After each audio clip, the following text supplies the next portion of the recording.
जानती थी कि वह छोटा है, लेकिन जो कुछ वह कहता था उस पर ध्यान देना बहुत जरूरी था, क्योंकि उसकी सोच कभी कभी मेरी सोच से कहीं ज्यादा स्पष्ट और समझदार होती थी। आरो की आंखों में उस दिन कुछ अलग सा था। उसकी नजरों में एक अजीब सी बेचैनी थी, जैसे वह मुझसे कुछ कहना चाहता हो, लेकिन शब्दों को उबारने में वह असमर्थ था। मैं समझ नहीं पा रही थी कि वह मुझसे क्या कहना चाहता है। उस वक्त मुझे थोड़ा जल्दी था। हम घर में सारा सामान रख चुके थे, लेकिन अब मुझे चिंता थी कि हमारा खाना पानी और राशन कहाँ से आएगा। मैंने कभी बाहर जाकर काम नहीं किया था और अब यह एक नई चुनौती थी। आरो का ऐसा कहना कि वह मुझसे एक जरूरी बात करना चाहता है मुझे असमंजस में डाल रहा था। क्या वह मुझसे कोई ऐसी बात करना चाहता था जिसे मैं अभी नहीं जानना चाहती थी? इस सवाल ने मेरे दिमाग में कई तरह के ख्यालों को जन्म दिया, लेकिन मैं फिलहाल इन सवालों का सामना नहीं करना चाहती थी। शाम को मैंने घर के सभी सामानों को व्यवस्थित किया था। हमारे पास बहुत ज्यादा सामान नहीं था, बस जरूरी चीजें ही थीं। हमारी दौलत भी बहुत सीमित थी और इसलिए हमने जो कुछ भी लिया था वह बड़े जतन से रखा था। सब कुछ करने के बाद मैंने अच्छा सा खाना बनाया। ये खाना मैंने बहुत मेहनत से तैयार किया था, बिल्कुल वैसे ही जैसे पहले अपने पति के लिए बनाती थी, उनकी पसंद का ध्यान रखते हुए, उनका लाड प्यार जताते हुए। आधे घंटे बाद मैंने आरो के लिए टेबल पर खाना रखा और उसका इंतजार करने लगी। मुझे नहीं लगता था कि आज वह बाहर जाएगा, क्योंकि वह हमेशा हमारे साथ खाना खाता था। रात के 10 बज गए थे और समीर अब तक घर नहीं आया था। ये मेरे लिए बहुत अजीब था। पहले मेरे पति की मृत्यु से पहले वह हर शाम 5 बजे तक घर आ जाता था और फिर घर से बाहर नहीं निकलता था। जब हम लोग कभी बाहर जाते तो वह भी हमारे साथ आ जाता था, चाहे आइसक्रीम खाने हो या किसी अन्य काम के लिए। मेरे मन में कई तरह के सवाल उठ रहे थे, लेकिन मैं यह समझ नहीं पा रही थी कि आरो इस समय कहाँ हो सकता है।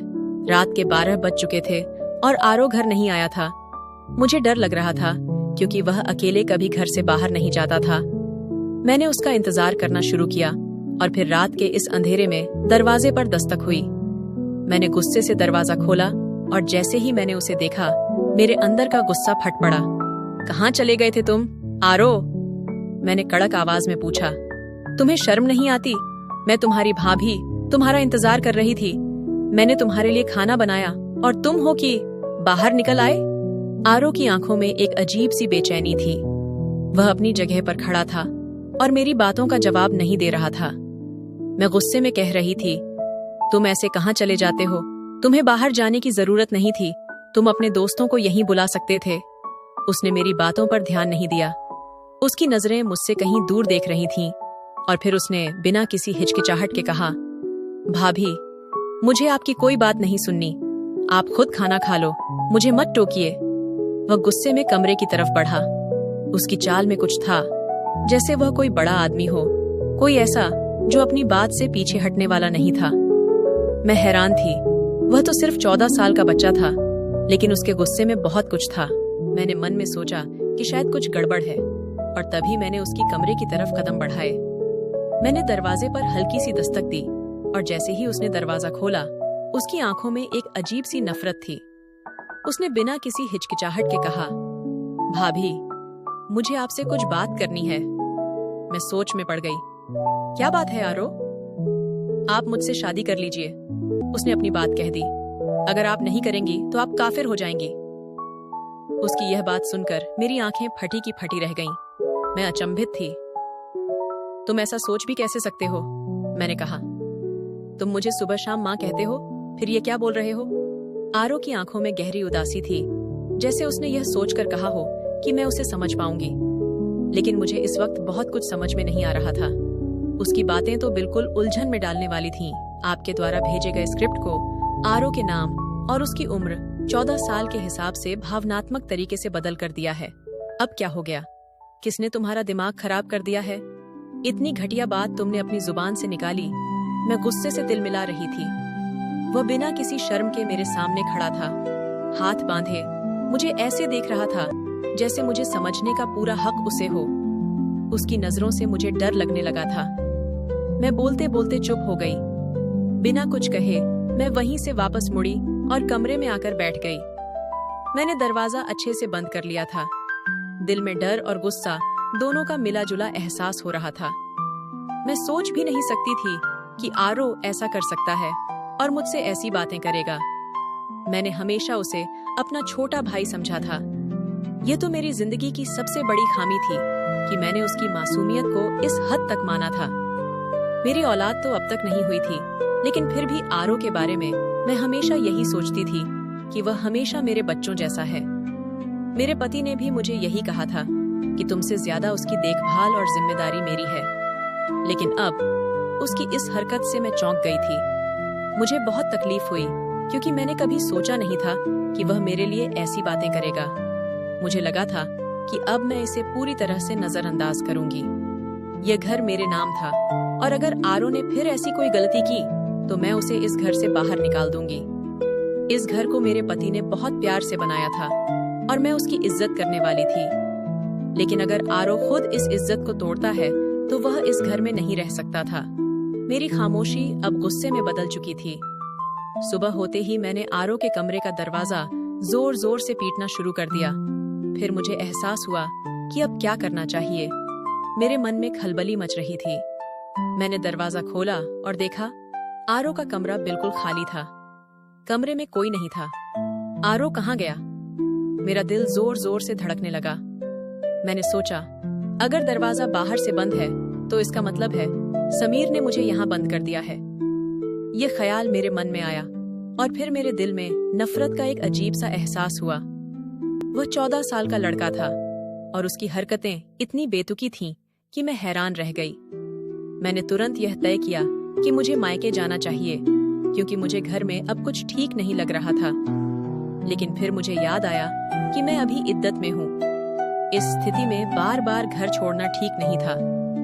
इस विचार से मैं चुपचाप बैठ गई क्योंकि किसी भी हालात में इस घर को छोड़ने का मेरा मन नहीं था। पति के निधन को 1 महीना हो चुका था और उस 1 महीने में आरो का व्यवहार मेरे लिए एक बड़ी उलझन बन गया था। उसकी आंखों में अब कोई मासूमियत नहीं थी। वह मेरी तरह जिंदगी के सच्चे हालात को समझ नहीं पा रहा था। अगर मेरे पास अपनी औलाद होती तो मैं शायद इस वक्त आरो के सहारे ना होती। मैं सोचने लगी कि काश मेरे पास खुद का बच्चा होता तो मुझे यह सब नहीं सहना पड़ता। अब मैंने ठान लिया था कि आरो जब भी घर आए मैं उसे साफ साफ बताऊंगी कि इस घर में उसका कोई हक नहीं है। मैं अब इस रिश्ते से पूरी तरह मुंह मोड़ लूंगी। अचानक लगभग शाम के 6 बजे के आसपास घर के दरवाजे पर जोर जोर से दस्तक होने लगी। मैंने सोचा शायद आरो होगा, लेकिन जब दरवाजा खोला तो मेरी आंखों के सामने 3-4 अजनबी लोग खड़े थे। उनके चेहरे पर गुस्सा था और उनकी दाढ़ियां देखकर मुझे लगा कि वे किसी खास विचारधारा के व्यक्ति हो सकते हैं।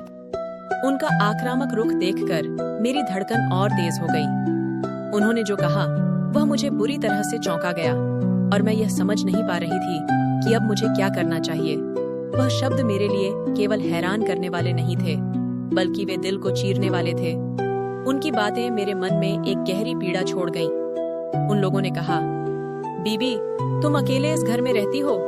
मैंने कहा, जी हाँ, मैं अकेले ही रहती हूँ। उनका जवाब और भी कठोर था, तुम झूठ बोल रही हो।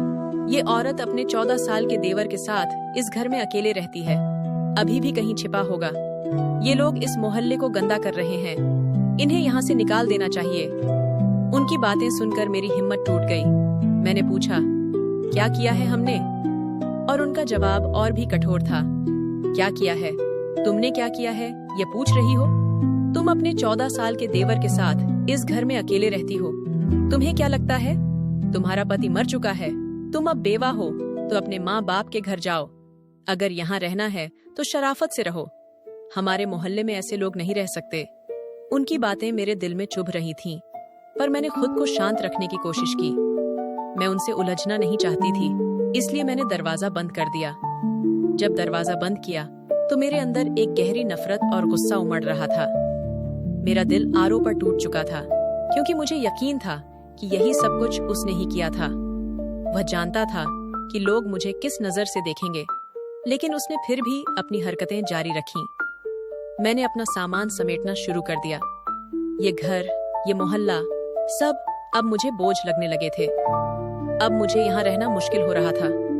मैं जानती थी कि आरो ने मेरी इज्जत से खेलने में कोई कसर नहीं छोड़ी थी।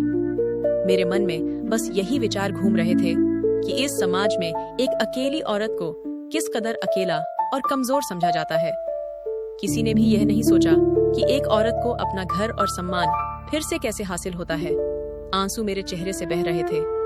काश मैं खुद को और आरो को उन लोगों से बचा सकती। मुझे अब यह साफ हो चुका था कि समाज में एक अकेली औरत की कोई कीमत नहीं होती। लेकिन मैं खुद से वादा करती हूँ कि मैं अपनी इज्जत की रक्षा करूंगी, चाहे जो भी हो। मैंने भगवान से प्रार्थना की कि वह सबकी इज्जत और सुरक्षा बनाए रखे। दोस्तों, यह थी आज की कहानी। इस कहानी के बारे में आपकी क्या राय थी? कमेंट बॉक्स में जरूर बताइए। अगर आपको कहानी पसंद आई हो तो वीडियो को लाइक करें और काली मोरल स्टोरी चैनल को सब्सक्राइब करें।